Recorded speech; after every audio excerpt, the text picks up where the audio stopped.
ఆడిస్తున్న నాటకంలో పోలీసులు కీలుబొమ్మలయ్యారని విమర్శించారు ఎమ్మెల్యే వివేకానంద్ గౌడ్. పోలీసులు లైన్ దాటి ప్రవర్తిస్తున్నారని విమర్శించారు. రాజకీయాలు హుందాగా చేయాలన్నారు వివేకానంద్. కేసీఆర్ ఏమైనా దేవుడా? ఆయన చట్టాల్ని గౌరవించరా అని ప్రశ్నించారు ప్రభుత్వ విప్ ఆది శ్రీనివాస్. సిట్ విచారణకి పిలిస్తే బీఆర్ఎస్ నానా యాగి చేస్తుందని విమర్శించారు. ఇద్దరి మధ్య డైలాగ్ చూద్దాం. కాంగ్రెస్ పార్టీ ఆడిస్తున్న నాటకంలో కీలుబొమ్మలాగా తయారైపోయినది పోలీస్ వ్యవస్థ అంతా కూడా. నేను స్పష్టంగా ఆరోపణ చేస్తా ఉన్నాను, నేను అరెస్ట్ చేస్తా ఉన్నాను. తప్పకుండా ఈ చట్టరీత్యా మీరు మీ లైన్ దాటి ప్రవర్తిస్తున్నారని చెప్పి ఈ సందర్భంగా నేను మనవి చేస్తా ఉన్నాను. ముఖ్యమంత్రి గారి యొక్క డైరెక్షన్స్ ప్రకారమే ఈ సిట్ నాటకాలు ఆడుతుంది స్పష్టంగా అర్థమవుతా ఉన్నది. పూర్తిగా వైఫల్యం చెందింది కాంగ్రెస్ ప్రభుత్వం, రేవంత్ రెడ్డి గారి సర్కార్ అంతా కూడా. ఆ వైఫల్యాలని కప్పుపిచ్చుకోవడానికే ఈ రకంగా డైవర్షన్ పాలిటిక్స్ పాటుపడుతూ ఉన్నది.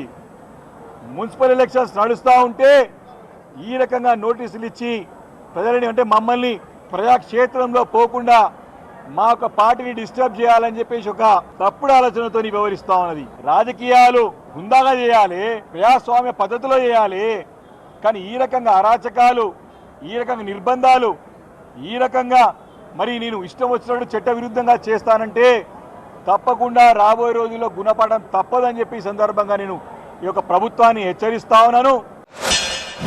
టెలిఫోన్ ట్యాపింగ్ కేసులో సిట్ అధికారులు కేసీఆర్ గారిని పిలిస్తే బీఆర్ఎస్ నాయకులు తెగగించుకుంటున్నారు. ఎందుకు పిలవకూడదు సిట్ అధికారులు కేసీఆర్ గారిని అడుగుతా ఉన్నా. కేసీఆర్ గారి దైవ సంభూతుడా, మానవ అతీతుడా, మహాత్ముడా?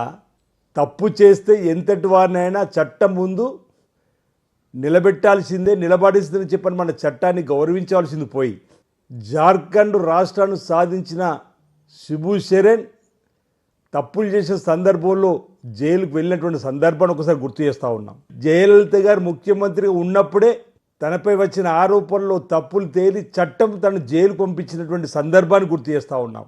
కర్ణాటకలో యాడురప్ప కానీ ముఖ్యమంత్రిగా పనిచేసినటువంటి సేవలు చేసినటువంటి వ్యక్తి కానీ, లాలూ ప్రసాద్ యాదవ్ గారు కూడా ముఖ్యమంత్రి ఉన్న సందర్భంలో పొరపాటు చేసి జైలుకు వెళ్ళి వచ్చినటువంటి సందర్భాలు వీళ్ళకి కనిపిస్తలేవా అంటున్నా.